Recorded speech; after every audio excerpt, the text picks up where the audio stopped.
Obviamente van a ser dos partes. Bueno.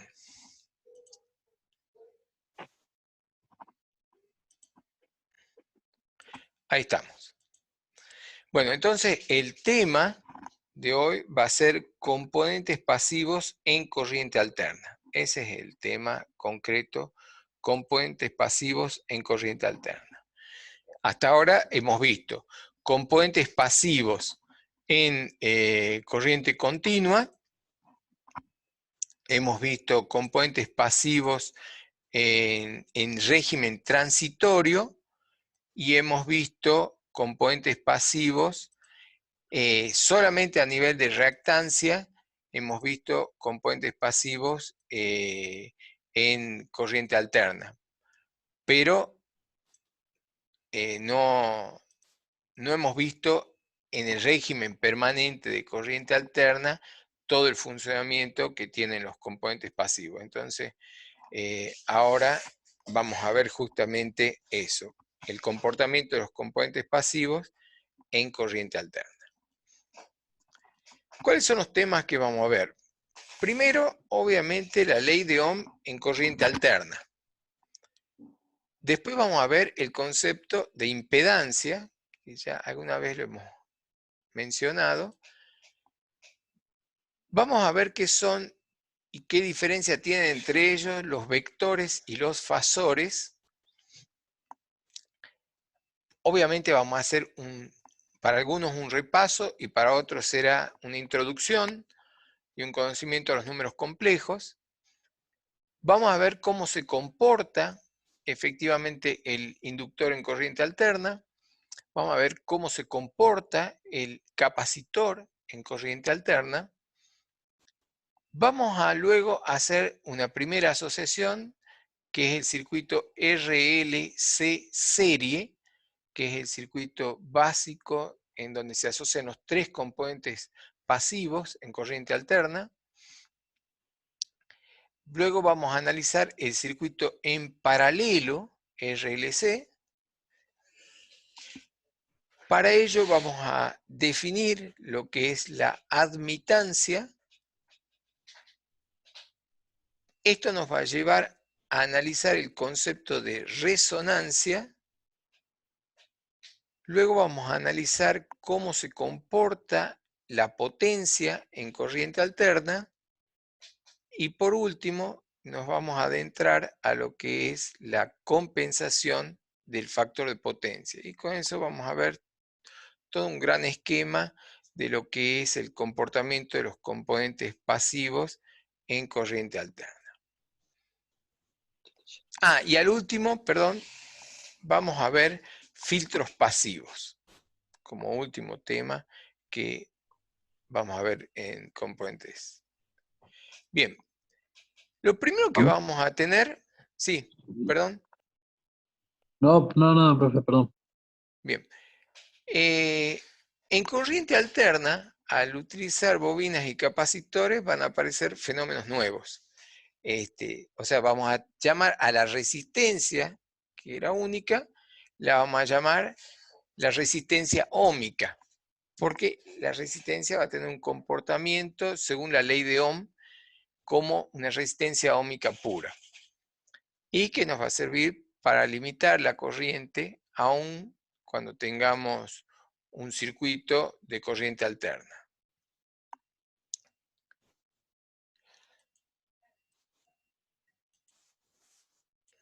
O sea, vamos a partir de nuestra conocida ley de Ohm, que la corriente es tensión sobre resistencia, y esa es la ley de Ohm para corriente continua, y nos vamos a tener en cuenta que ya no vamos a tener una corriente continua, sino alterna.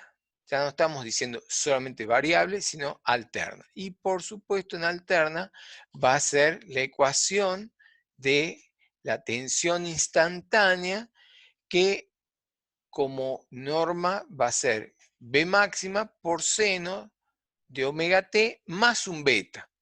Fíjense que estamos introduciendo un ángulo beta que antes no lo habíamos puesto y ahora sí lo vamos a poner porque puede ser que la señal no parta del ángulo 0, sino que parta de un ángulo beta. Entonces, si la señal, no sé si entiende esto, voy a hacer un dibujito.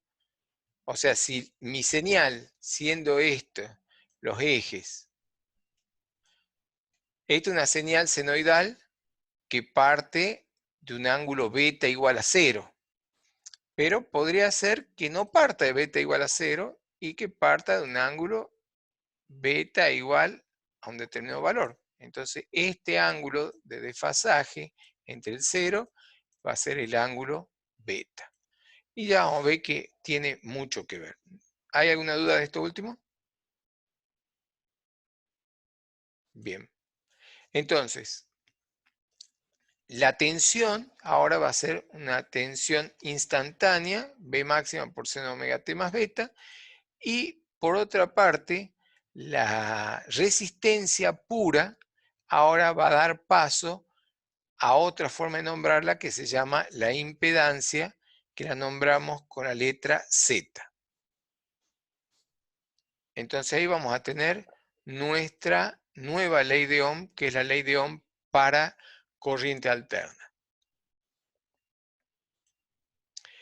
La corriente, obviamente, ya no va a ser una corriente continua, sino, obviamente, va a estar condicionada por la forma que tiene la tensión y, por lo tanto, la corriente también va a ser una I máxima por seno omega t más un beta. Y ya vamos a ver que ese beta podrá ser igual al beta de la señal que le da origen o no. O sea, vamos a tener las dos alternativas. O sea, podrá ser que la corriente no tenga el mismo beta, o sea, el mismo desfasaje que tenía la tensión que la originó. Entonces, esta es la ley de Ohm para corriente alterna, que va a ser tensión sobre impedancia. ¿Alguna duda? Si quieren interrumpirme, interrúmpanme en cualquier momento, ¿no? No hay problema. Profe, tengo una consulta. Sí, La, la fórmula que dio recién reemplazaría al voltaje, o sea, de la parte de arriba, sería eso sobre C, que sería la impedancia, ¿no es cierto? perdón, no te entendí la pregunta. Sería en la fórmula, o sea, usted reemplaza la ley de Ohm en corriente continua por la Sí, nueva ley de Ohm en corriente alterna, sería. tal cual.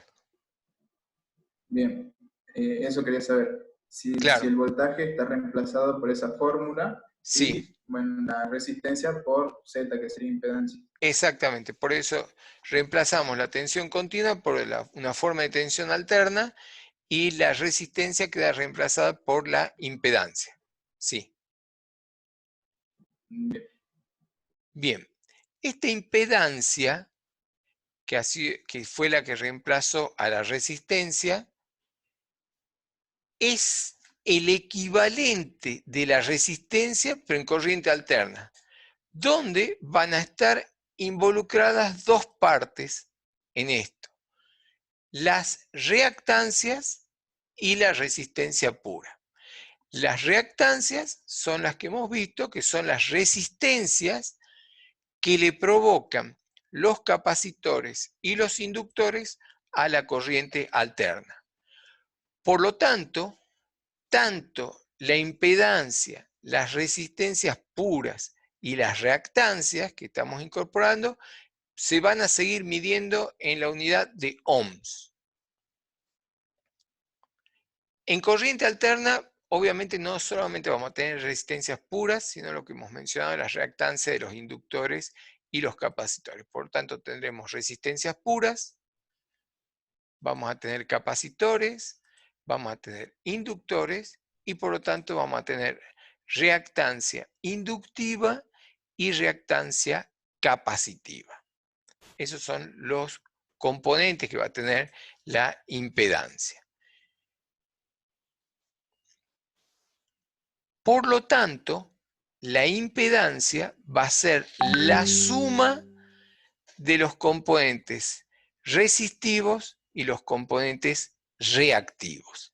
Es decir, que vamos a tener una suma de resistencias puras y reactancias, ¿sí? La reactancia inductiva es aquella que cuando nosotros observamos en los transitorios, la reactancia inductiva se oponía a las variaciones de corriente. Y entonces, en el régimen transitorio habíamos visto que era una exponencial creciente. Y así como se oponía a las variaciones de un transitorio, también se opone a las variaciones provocadas por una onda sinusoidal. Entonces, si bien la respuesta que da la reactancia inductiva también va a ser sinusoidal, el efecto de esta oposición es un retraso de la corriente. Ese es el efecto primordial que tiene una inductancia. Entonces, acá en la onda azul vemos la tensión, pero cuando pasó por una reactancia inductiva, la corriente ha quedado retrasada en fase con respecto a la tensión. ¿Dudas?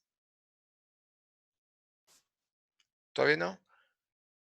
Me interrumpen en cualquier momento. No sé por dónde empezar. ¿Por dónde empezar?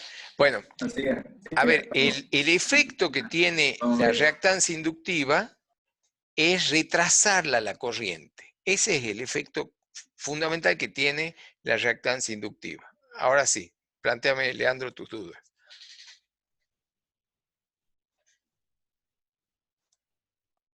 Ahí quedó más claro, profe. Ahí estamos claros. Bien. Es importante que se entienda que la reactancia inductiva es lo que hace que la corriente se retrase.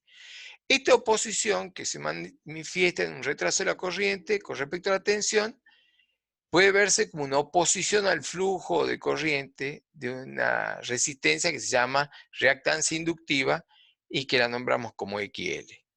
También se puede demostrar que cuanto mayor sea la variación de la señal, mayor va a ser la oposición que va a tener. O sea que cuanto más rápida sea la señal, o sea, tenga un periodo menor o frecuencia mayor, mayor va a ser esta oposición. Y el otro factor que hace que se oponga más es el valor de la inductancia. Entonces, cuanto más inductancia o más frecuencia tengamos, vamos a tener una reacción de proporcionalidad directa con respecto a la reactancia inductiva. Entonces, si la frecuencia aumenta o la inductancia aumentan, entonces vamos a tener aumentos en la reactancia inductiva. Por eso es que la reactancia inductiva nosotros la vamos a especificar en cuanto a su frecuencia angular como que XL es 2 por pi por F por L y 2 por pi por F para nosotros es omega. Entonces para nosotros XL es omega por L. Pero recordando siempre que omega es 2 pi por F. O sea, cuanto mayor frecuencia, mayor reactancia inductiva. En cuanto a la reactancia capacitiva, tiene un comportamiento totalmente diferente. La reactancia capacitiva es el contrario del inductor y lo que permite es que las variaciones rápidas de corriente las deje pasar sin ningún problema y justamente se oponga a las bajas frecuencias y por supuesto a la más baja frecuencia que es 0, que es la corriente continua, se opone totalmente el capacitor. O sea, el capacitor, una vez que se cargó, ya no deja pasar más corriente continua. Y, o sea que no hay peor cosa para una corriente continua que intentar atravesar un capacitor. Y por el contrario, cuanto más alta es la frecuencia, más lo deja pasar a la corriente. Entonces, cuanto mayor sea la rapidez de cambio, o sea, la frecuencia, menor va a ser la oposición. Entonces vemos acá en los transitorios cómo se comportaba, y en corriente alterna lo que implica es que hace que la corriente, en lugar de quedar retrasada con respecto a la tensión, queda adelantada.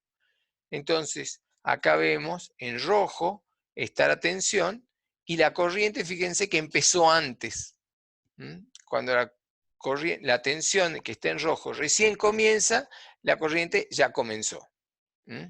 Eso es el efecto del capacitor ante una corriente alterna, o sea, un adelantamiento de la corriente respecto a la tensión. ¿Dudas? Profe, Sí. esto en, así digamos, más traducido al lenguaje mío, o sea, ¿qué utilización se le podría dar a un atrasamiento o adelantamiento de la corriente? Muy buena pregunta.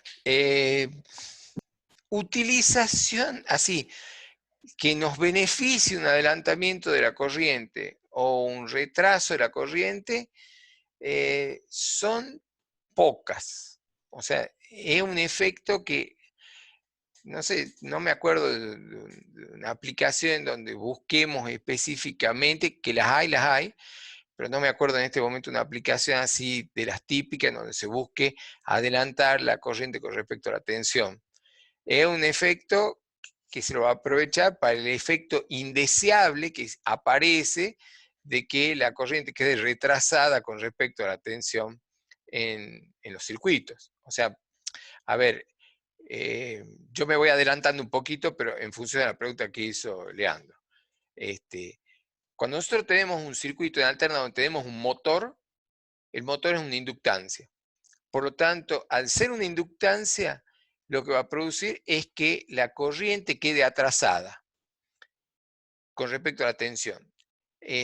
Bueno, eso, si bien es de esta misma clase, vamos a ver que es un efecto perjudicial porque hay una porción de potencia producida por ese retraso que no es facturable, ¿sí?, por las distribuidoras eléctricas. Entonces las distribuidoras eléctricas piden que se corrija ese atraso y entonces básicamente lo que vamos a hacer es, si hemos tenido un retraso de la corriente culpa de una inductancia que fue el motor, tenemos que poner un capacitor para que compense ese atraso adelantando. Cuestión que nos quede la corriente en fase con la tensión. No sé si los confundí más o porque me estoy adelantando un poco al efecto, pero no sé si los confundí más o te llego a satisfacer la pregunta, Leandro. Entonces, por eso que se colocan por ahí en las instalaciones Sí, hospitalarias, viviendas nuevas, sí, instalaciones hospitalarias, se pone toda una serie de capacitores de mayor sí, a menor. señor. Sí. Ah, O sea, Corrección del factor de justamente potencia. todas las grandes instalaciones, no solo las instalaciones hospitalarias, todas las grandes instalaciones, cuando tenemos muchos elementos reactivos inductivos, nos va a generar un problema que se llama factor de potencia y nosotros vamos a hacer una operación eléctrica que es poner capacitores para compensar esa disminución del factor de potencia. Para eso se usan mucho los capacitores. Es la corrección del factor de potencia. La corrección del factor de potencia, tal cual.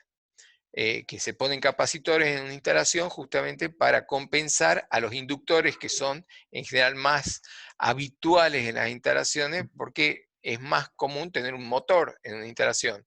Los motores son inductivos, por lo tanto tenemos que poner capacitores, que no es un elemento común en una instalación, para compensar el retraso de la corriente que tiene como efecto el poner motores, ¿no? ¿Alguien quedó muy confundido con esto último? Bueno, no se aflijan, que lo vamos a ver en esta misma clase. Bueno, sigamos. El único capacitor que conozco es el lavarropa, ¿no? Pero discúlpame, el Sí, capacitor del ahí lavarropa está.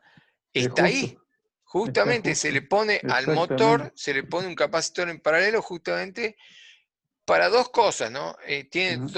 dos motivos ese capacitor, pero uno de ellos es que la instalación no quede con un factor de potencia alterado por el lavarropa, ¿no? Y Claro, después hay otro efecto más que tiene ese capacitor que tiene que ver con el arranque del el motor. arranque. Sí, Ah, bueno, ahora me quedó más claro. perfecto. para ayudar al motor a romper inercia. Claro, sí, sí, sí, sí.